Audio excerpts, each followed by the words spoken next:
సంత్ సేవలాల్ మహారాజ్ గురించి తెలుసుకుందాం. మీరు సెవెంత్ సెన్స్ మూవీలో మూలికల వైద్యం చేసే బోధిధర్మ గురించి విని ఉంటారు. ఇంకా ఎన్నో మహిమలు చూపించిన సాయిబాబా గురించి విని ఉంటారు. మరి బంజారాల ఆరాధ్య దైవం సంత్ సేవలాల్ మహారాజ్ గురించి ఎంతమందికి తెలుసు? సంత్ సేవలాల్ మహారాజ్ 1739 ఫిబ్రవరి 15న భీమానాయక్ రాథోడ్ ఇంకా ధర్మనీదేవి పుణ్య దంపతులకు జన్మించారు. సేవలాల్ మహారాజ్ జన్మస్థలం గురించి కొంత గందరగోళంగా ఉంటుంది, కానీ నాకు తెలిసిన కొన్ని ప్రాంతాల గురించి చెప్తాను.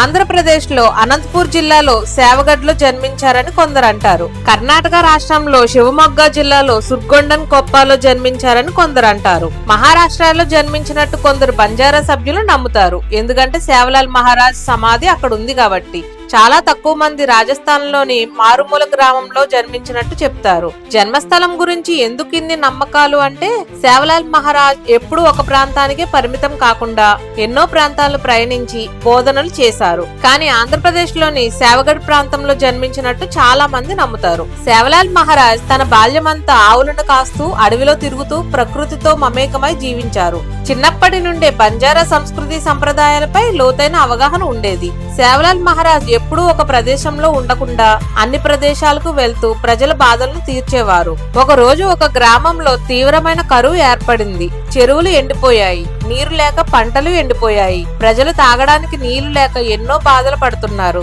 ఆ సమయంలోనే ఆ గ్రామానికి వెళ్లారు సేవలాల్ మహారాజ్. ఊర్లో ఉన్న కరువుని ఇంకా ప్రజల కష్టాన్ని చూసి కరిగిపోయారు. తన చేతిలో ఉన్న కర్రతో నేలపై కొట్టారు. వెంటనే నీటి ఊట పుట్టింది. ఆ నీటితో ప్రజలు వారి దాహాన్ని తీర్చుకున్నారు, పంటలను కాపాడుకున్నారు, చెరువులు నిండాయి. ఈ సంఘటనతో తన మహిమలు ఆ ప్రాంతమంతా వ్యాపించాయి. ప్రజలు ఆయనను దైవంలా భావించి పూజించడం ప్రారంభించారు. ఇంకో రోజు ఒక గ్రామంలో ప్రజలు దారుణమైన వ్యాధులతో ఇంకా అంటు రోగాలతో ఎంతో మంది చనిపోయి మిగిలిన వారు భయంతో వణికిపోతున్న సమయంలో సేవలాల్ మహారాజ్ ఆ గ్రామానికి తన అనుచరులతో వెళ్లారు. అక్కడ వారి బాధలను చూసి కరిగిపోయారు. వెంటనే దగ్గరలో ఉన్న మూలికలను సేకరించి వాటితో ఒక మెడిసిన్ తయారు చేశారు. ఆ మెడిసిన్ ని వ్యాధులు ఇంకా అంటు రోగాలు ఉన్న వారికి ఇచ్చిన వెంటనే అందరూ కోలుకున్నారు. ఆ మహా అద్భుతమైన సంఘటనతో ఆయనకున్న వైద్య విద్య గురించి ఆ ప్రాంతమంతా తెలిసి ప్రజలంతా తనను దైవంగా పూజించడం ప్రారంభించారు. ఇలాంటి మహిమలు రోజు రోజుకి పెరుగుతూనే ఉన్నాయి. ఇవన్నీ విన్న ఒక ధనవంతుడు సేవలాల్ మహారాజ్ మహిమలు ఇంకా విద్యలు నిజమైన కాదా అని పరీక్షించాలని ఇంటికి విందుకు ఆహ్వానిస్తాడు.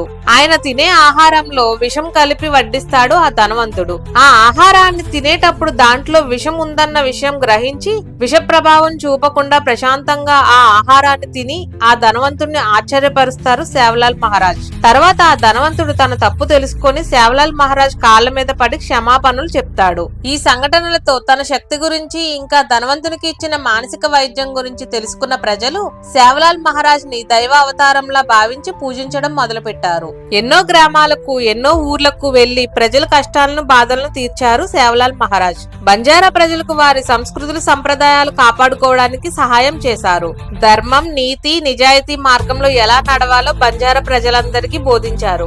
బంజారా సమాజంలో ఉన్న మూఢనమ్మకాలను, జంతు బలులను, దురాచారాలను ఆపడంలో ఎంతో కృషి చేశారు.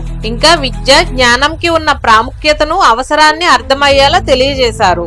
బంజారా ప్రజలందరినీ ఒకటిగా కలిపి వారి హక్కుల కోసం పోరాడి వారి ఆర్థిక పరిస్థితిని మెరుగుపరచడానికి, వారికి మంచి భవిష్యత్తు ఇవ్వడానికి ఎంతో కష్టపడ్డారు. సేవలాల్ మహారాజ్ చేసిన సహాయాలు, చూపించిన మహిమలు, అందించిన వైద్యం, విద్య, జ్ఞానం బంజారా సమాజంలో తెచ్చిన చైతన్యం వల్ల బంజారా ప్రజల జీవితాల్లో ఊహించిన మార్పులు వచ్చాయి.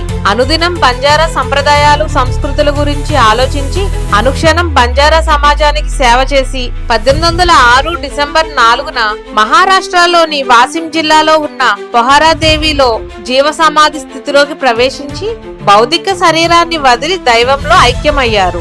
ఇది సాధారణంగా మరణంగా కాకుండా అద్భుతమైన దైవ సంఘటనగా పరిగణించబడుతుంది. బంజారా ప్రజలు జీవ సమాధి స్థలాన్ని ఒక తీర్థ స్థలంగా భావించి పూజిస్తారు.